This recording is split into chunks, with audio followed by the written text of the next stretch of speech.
Hey, welcome back to Socialette. This is episode 449.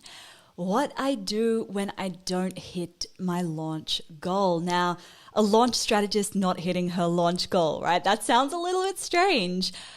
It happens to everybody. This is the thing. The difference is that when I miss my launch goal, I dive straight into the numbers and I dive straight into reviewing my last launch so that I can see why I missed that goal, why it happened.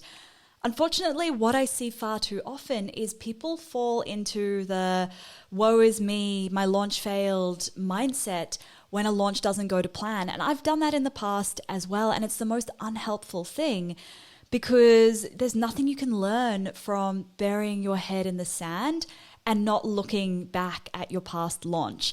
It's probably the last thing you want to do, especially if your launch really didn't go to plan, but it's the most helpful thing. The most helpful thing is stepping into that driver's seat and choosing to learn from your launch instead of hiding from it.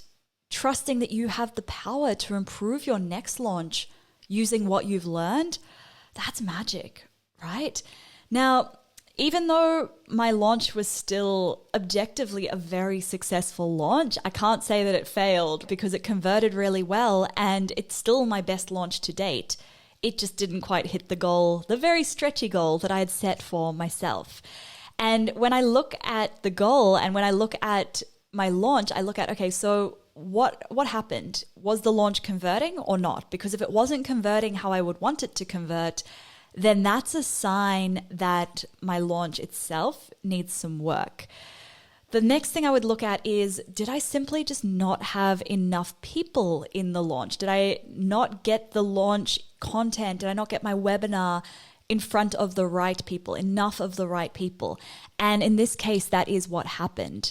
In this case, my launch converted really well, but I just didn't have enough people going through it, which is so frustrating because I know I could have spent more on Facebook ads and that would have got those people registered for my webinar. It would have got my launch content in front of more people.